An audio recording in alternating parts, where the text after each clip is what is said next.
Esse é um ponto interessante que a maioria das pessoas precisam conhecer. Por quê? Porque se eu tenho bipolaridade, eu pego um grupo de pessoas com bipolaridade, um grupo de pessoas que não têm bipolaridade.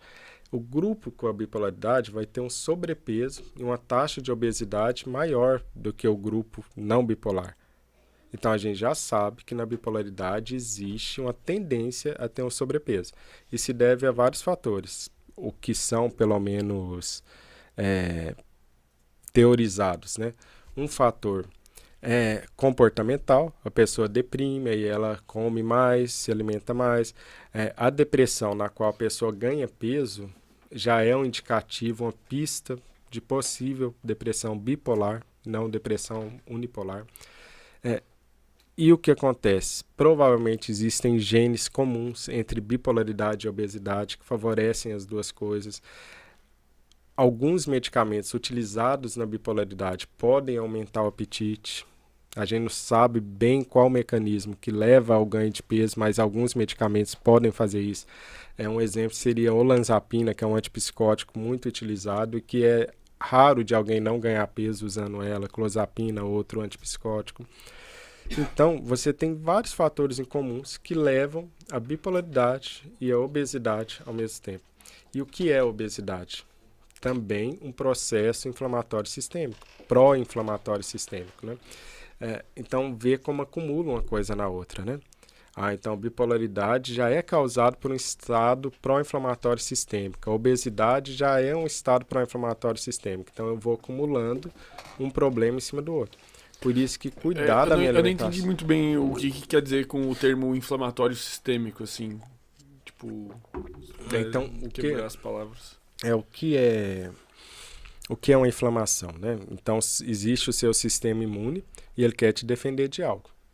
Aí você tem células desse sistema imune que está ali para te defender. Mas essas células precisam se comunicar uma com a outra, elas precisam conversar, está acontecendo isso, aquilo, né? Esses comunicadores, esses carteiros, esses mensageiros do sistema imune são chamados de citocina. Citocina, por exemplo, tem nomes, né? Interleucina 6, interleucina 10, TNF-alfa, várias dessas citocinas, que nada mais são que mensageiros entre células do seu sistema imune. O que a gente sabe? Que na bipolaridade, esses mensageiros, essas citocinas estão aumentados. Isso cria um estado pró-inflamatório. Até quando você mede isso no sangue periférico. Por isso que a gente vê que isso é um processo sistêmico e não só do cérebro. Que poderia acontecer de ter esse aumento aí de citocina só lá no cérebro, mas não. Você dosa lá no sangue periférico, no braço, e você vê que as citocinas, os mensageiros do sistema imune, estão aumentados, né? Por isso que a gente fala no estado pró-inflamatório sistêmico. Por que sistêmico? Porque está no corpo inteiro. Você mede no sangue Isso traz periférico, está outras acontecendo. características, tipo, físicas únicas pra... Não existem características físicas São só únicas consequências. ou patognomônicas, né? Você vai ter pessoas bipolares super malhadas, trincadas, 6% de gordura. E pessoas com obesidade mórbida, que precisa fazer uma obesidade grau 3, né? Que precisa fazer cirurgia bariátrica e tudo, né?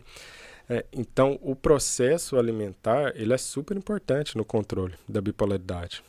Justamente por esse mecanismo. Eu não quero aumentar, eu não quero que o contribuir para acontecer isso. O meu processo pró-inflamatório aumentar e eu ter mais e mais sintomas, né?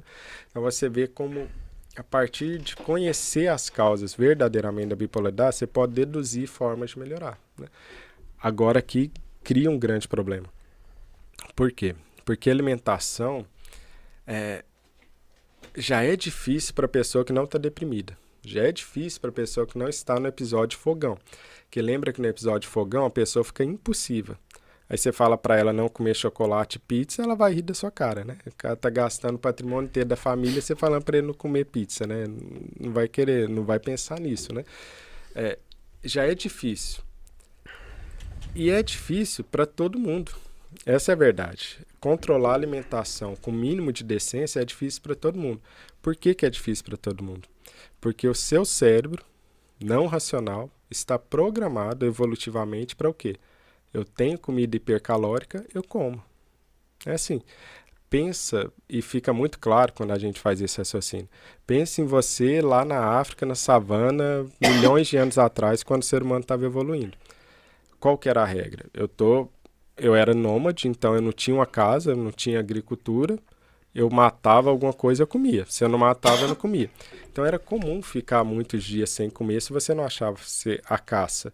Então aí, eu achei uma caça, o que é que eu vou fazer? Eu vou comer agora. Eu tenho que comer agora, tenho que ingerir agora.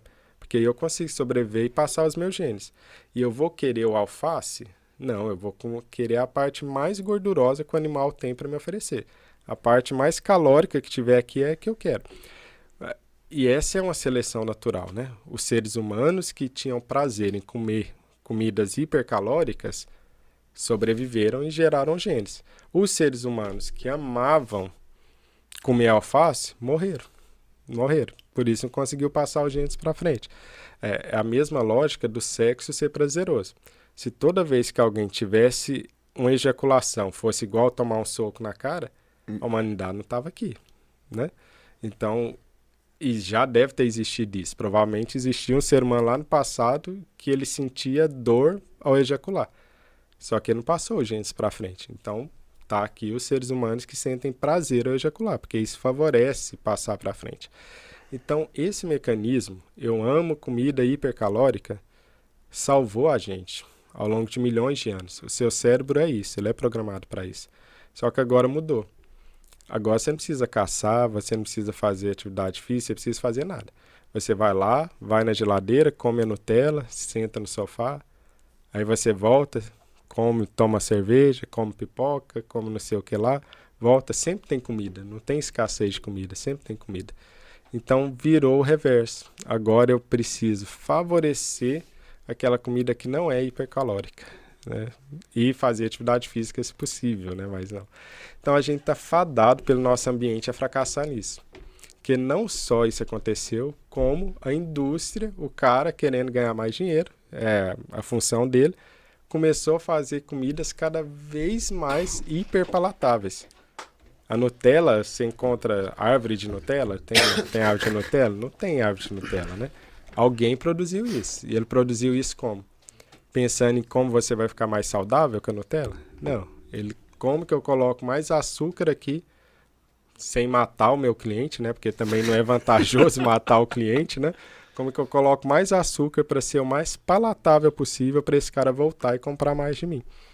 Então, além do seu cérebro já ser programado para gostar disso, ainda existe toda uma indústria que te empurra para isso, né?